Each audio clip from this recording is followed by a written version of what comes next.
ഹൈദരാബാദിൻ്റെ പടിഞ്ഞാറൻ പ്രാന്തപ്രദേശത്ത് സ്ഥിതി ചെയ്യുന്ന ഒരു പുരാതന നഗരവും കോട്ടയുമാണ് ഗോൽക്കൊണ്ട.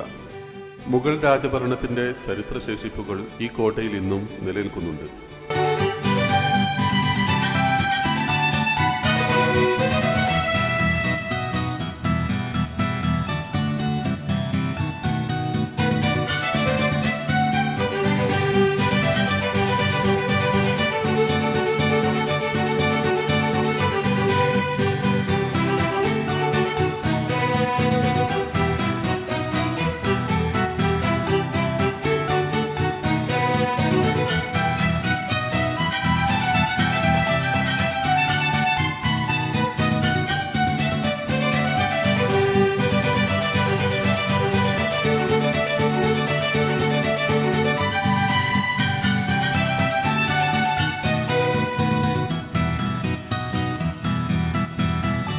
ഗോൽക്കൊണ്ട കോട്ട 1143 കാകതീയ രാജവംശത്തിൻ്റെ കാലത്തെ പ്രാരംഭ നിർമ്മാണത്തിൽ നിന്നാണ് അതിൻ്റെ ചരിത്രം ആരംഭിക്കുന്നത്. ഗോൽക്കൊണ്ട നഗരത്തിന് പടിഞ്ഞാറ് 4 മൈൽ അകലെയുള്ള ഒരു പാറക്കെട്ട് സംരക്ഷിക്കുന്നതിനായി കാകതീയ രാജവംശമാണ് ഇത് നിർമ്മിച്ചത് എന്നാണ് ചരിത്രം. അന്ന് അതൊരു മൺകോട്ടയായിരുന്നു. എന്നിരുന്നാലും പ്രാദേശിക സംഘടനകളുടെയും അധിനിവേശങ്ങളുടെയും പ്രക്ഷുബ്ധമായ കാലഘട്ടത്തിൽ ഇതിന് ചരിത്രപരമായ പ്രാധാന്യം ലഭിച്ചു.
പതിനാലാം നൂറ്റാണ്ടിൽ ബഹ്മനി സുൽത്താനേറ്റ് കോട്ടയുടെ നിയന്ത്രണം ഏറ്റെടുത്തു. ഇത് ഗണ്യമായ പരിവർത്തനം അടയാളപ്പെടുത്തി. അവരുടെ ഭരണത്തിന് കീഴിൽ ഗോൽക്കൊണ്ടയുടെ കോട്ടകൾ ശിലാഘടനകളാൽ ശക്തിപ്പെടുത്തി. ബഹ്മനി ഭരണത്തിൽ കീഴിൽ ഇത് ഗണ്യമായ വാസ്തുവിദ്യാ വികസനത്തിന് വിധേയമായി നല്ല ഉറപ്പുള്ള കോട്ടയായി മാറി. ഗുൽബർഗയിലെ ബഹ്മനി സുൽത്താനേറ്റ് ഭരണാധികാരികൾ തങ്ങളുടെ വടക്കൻ അതിർത്തി ആക്രമണകാരികളിൽ നിന്ന് സംരക്ഷിക്കുന്നതിനായി കോട്ടയെ കൂടുതൽ ശക്തിപ്പെടുത്തി. പിന്നീട് 14ഉം 15ഉം നൂറ്റാണ്ടുകളിൽ കുത്തബ് ഷാഹി രാജവംശത്തിൻ്റെ ആവിർഭാവത്തിനു മുമ്പ് മസുനൂരി നായ്ക്കർ ഈ കോട്ടയുടെ മേൽ ആധിപത്യം പുലർത്തിയിരുന്നു. ഈ ആദ്യകാല ചരിത്രം ഗോൽക്കൊണ്ട കോട്ടയുടെ തന്ത്രപരമായ പ്രാധാന്യവും അടിസ്ഥാന കോട്ടയിൽ നിന്ന് തുടർച്ചയായി രാജവംശങ്ങൾക്ക് കീഴിലുള്ള ശക്തമായ കോട്ടയിലേക്കുള്ള പരിവർത്തനവും പ്രകടമാക്കുന്നു. എന്നിരുന്നാലും 16ആം നൂറ്റാണ്ടിൻ്റെ അവസാനത്തിൽ കുത്തബ് ഷാഹി രാജവംശം അവരുടെ ഭരണം സ്ഥാപിച്ചതോടെയാണ് ഗോൽക്കൊണ്ട കോട്ടയുടെ ചരിത്രത്തിലെ ഏറ്റവും പരിവർത്തന ഘട്ടം ആരംഭിച്ചത്.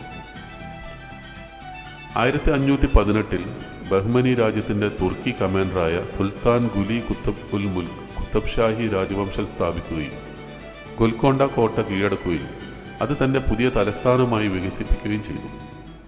കുത്തബ് ഷാഹികളുടെ കീഴിൽ ഗോൽക്കൊണ്ട അവരുടെ തലസ്ഥാനമായി തീർന്നു. കോട്ട വിപുലമായി വികസിപ്പിക്കുകയും ചെയ്തു.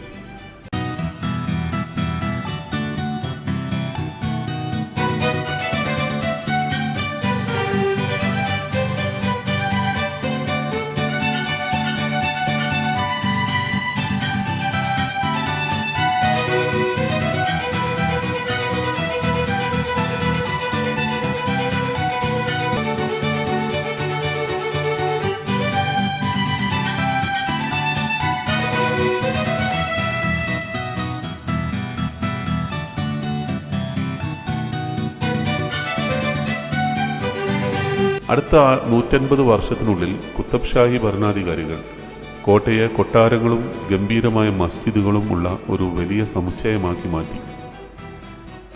പ്രസിദ്ധമായ ഗോൽക്കൊണ്ടയുടെ വാസ്തുവിദ്യാ വിസ്മയങ്ങൾ ഈ രാജവംശത്തിൻ്റെ മഹത്വത്തെ പ്രതിഫലിപ്പിക്കുന്നു.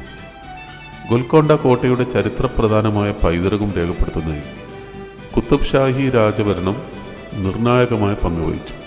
ഡക്കാൻ്റെ സമ്പന്നമായ പൈതൃകത്തിൻ്റെ പ്രതീകമായി അത് മാറി. കുത്തബ് ഷാഹി രാജവംശത്തിൻ്റെ തകർച്ചയ്ക്ക് ശേഷം ഗോൽക്കൊണ്ട കോട്ടയുടെ ചരിത്രത്തിൽ കാര്യമായ മാറ്റം സംഭവിച്ചു. ഔറംഗസീബ് ചക്രവർത്തിയുടെ നേതൃത്വത്തിൽ നീണ്ടുനിന്ന ഉപരോധത്തെ തുടർന്ന് 1687 ഇത് ശക്തമായ മുഗൾ സാമ്രാജ്യത്തിൻ്റെ ഭരണത്തിന് കീഴിലായി. മുഗളന്മാർ പതിറ്റാണ്ടുകളായി കോട്ടയുടെ നിയന്ത്രണം നിലനിർത്തി. അവരുടെ ഭരണകാലത്ത് ഗോൽക്കൊണ്ട കോട്ടയ്ക്ക് അതിൻ്റെ തന്ത്രപരവും സാമ്പത്തികവുമായ ചില പ്രാധാന്യം നഷ്ടപ്പെട്ടു.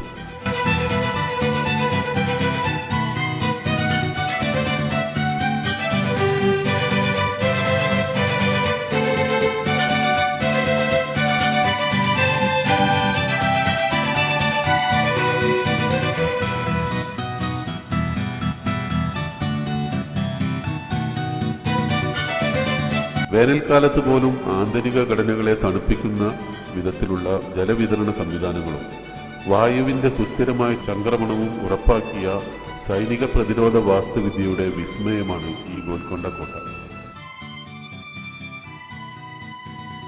1724 ഗോൽക്കൊണ്ട കോട്ടയും പരിസര പ്രദേശങ്ങളും ഹൈദരാബാദിലെ നിസാമുകളുടെ നിയന്ത്രണത്തിലായി. അവരെ മുഗളന്മാർ വൈസ്രോയികളായി നിയമിച്ചു. മതിയായ ജലവിതരണം ഉറപ്പാക്കുന്നതിന് പാറയിൽ വെട്ടിയുണ്ടാക്കിയ 100-ലധികം മഴവെള്ള സംഭരണ ടാങ്കുകൾ ഇതിനകത്ത് കാണാം.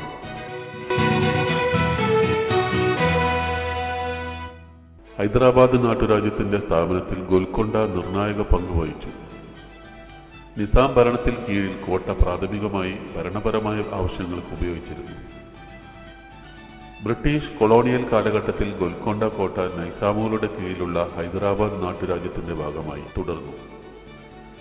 ഒടുവിൽ 1948 ഹൈദരാബാദ് സ്വതന്ത്ര ഇന്ത്യയുടെ കീഴിലായി. ഗോൽക്കൊണ്ട കോട്ട പുതിയ സ്വതന്ത്ര രാജ്യത്തിൻ്റെ ഭാഗമായി.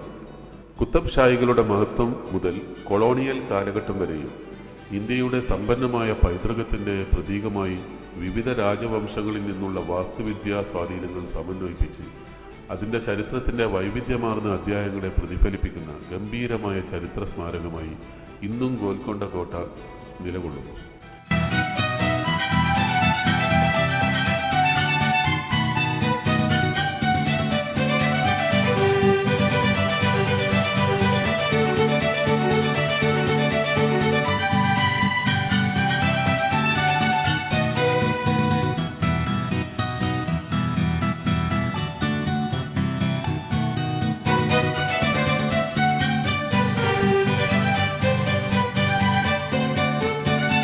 ഈ കോട്ടയ്ക്ക് ധാരാളം പ്രത്യേകതകളുണ്ട്.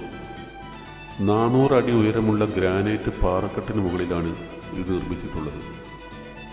3 വശവും കുത്തനെയുള്ള മലയിടുക്കുകളാൽ ചുറ്റപ്പെട്ട സ്ഥലമാണിത്.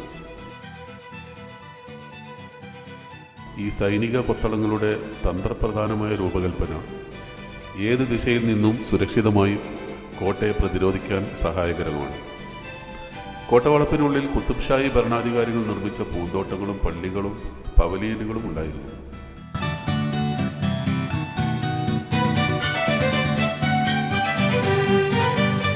താരാമതി, ബരാദാരി പോലെയുള്ള ഇന്തോ ഇസ്ലാമിക് വാസ്തുവിദ്യയുടെ മികച്ച മാതൃകകൾ ഈ കോട്ടക്കുള്ളിൽ കാണാം. തുരങ്കങ്ങളിലൂടെ സൃഷ്ടിക്കപ്പെട്ട വായുസഞ്ചാരം കാരണം കോട്ടക്കുള്ളിൽ സുഖപ്രദമായ കാലാവസ്ഥ ഉണ്ടായിരുന്നു. അതിമനോഹരമായ വിരുന്നു ഹാളുകളും സ്വകാര്യ അറകളും കുളിമുറികളും ഈ പാറക്കെട്ടുകൾ നിർമ്മിച്ചത് വിസ്മയമാണ്. 1 വർഷം നീണ്ട ഉപരോധവും കോട്ടയുടെ പ്രതിരോധം കുറച്ചതിനെ തുടർന്ന് മുഗൾ ചക്രവർത്തിയായ ഔറംഗസീബ് ഇത് മുഗൾ സാമ്രാജ്യത്തോട് കൂട്ടിച്ചേർത്തു. ഇന്ന് ഒരു വാസ്തുവിദ്യാ വിസ്മയവും വിനോദസഞ്ചാര കേന്ദ്രവുമാണ്.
പ്രധാനപ്പെട്ട വ്യാപാര പാതകളിലുള്ള അതിൻ്റെ സ്ഥാനം വ്യാപാരത്തെ നിയന്ത്രിക്കുന്നതിനും നികുതി ചുമത്തുന്നതിനുള്ള ഒരു പ്രധാന പോയിന്റാക്കി മാറ്റി. ഈ വ്യാപാര പാതകളുടെ മേലുള്ള നിയന്ത്രണം ഈ മേഖലയിൽ സാമ്പത്തിക അഭിവൃദ്ധിയും കൊണ്ടുവന്നു. കുത്തബ് ഷാഹി രാജവംശത്തിൻ്റെ ഉദയത്തോടെ ഗോൽക്കൊണ്ട കോട്ട ഒരു രാജ്യത്തിൻ്റെ തലസ്ഥാനമായി മാറി. രാജകൊട്ടാരങ്ങൾ, കോടതികൾ, സർക്കാർ ഓഫീസുകൾ എന്നിവ ഉൾക്കൊള്ളുന്ന കോട്ട അവരുടെ രാജ്യത്തിൻ്റെ രാഷ്ട്രീയവും ഭരണപരവുമായ ഒരു കേന്ദ്രമായി പ്രവർത്തിച്ചു. 16-ാം നൂറ്റാണ്ടിൽ ഒരു പ്രധാന വജ്ര വ്യാപാര കേന്ദ്രമെന്ന നിലയിൽ ഗോൽക്കൊണ്ട കോട്ട അന്താരാഷ്ട്ര പ്രശസ്തി നേടി. ഈ പ്രദേശം വജ്രഖനികളാൽ സമ്പന്നമായിരുന്നു. ഈ വിലയേറിയ വിഭവത്തിൻ്റെ മേൽ കോട്ടയുടെ നിയന്ത്രണം ലോകമെമ്പാടുമുള്ള വ്യാപാരികളെ ആകർഷിക്കുന്ന രത്നക്കല്ലുകളുടെ വാണിജ്യ കേന്ദ്രമാക്കി മാറ്റി. ഔറംഗസേബിൻ്റെ സൈന്യം ഈ കോട്ടയുടെ കവാടത്തിലൂടെ വിജയകരമായി മാർച്ച് ചെയ്തതിനു ശേഷം ഏറ്റവും പുറത്തെ കവാടത്തെ വിജയ കവാടം എന്നർത്ഥം വരുന്ന ഫത്തേ ദർവാസ എന്ന് വിളിച്ചു. ഫത്തേ ദർവാസയിൽ ഗോൽക്കൊണ്ടയിലെ പ്രശസ്തമായ എഞ്ചിനീയറിംഗ് വിസ്മയങ്ങളിലൊന്നായ അതിശയകരമായ ശബ്ദ സംബന്ധിയായ ഇഫക്റ്റുകൾ കാണാൻ കഴിയും. ഇന്ത്യയുടെ വാസ്തുവിദ്യാ വിസ്മയങ്ങളിലും പൈതൃക ഘടനകളിലും ഈ കോട്ട ശ്രദ്ധേയമായ സ്ഥാനം നേടുന്നു. പഴയ മുഗൾ സാമ്രാജ്യത്തിൻ്റെ ഓർമ്മപ്പെടുത്തലുകൾ കൂടാതെ ഹൈദരാബാദിൻ്റെ മഹത്തായ ഭൂതകാലത്തിൻ്റെ സാക്ഷ്യം കൂടിയാണ് ഈ ഗോൽക്കൊണ്ട കോട്ട.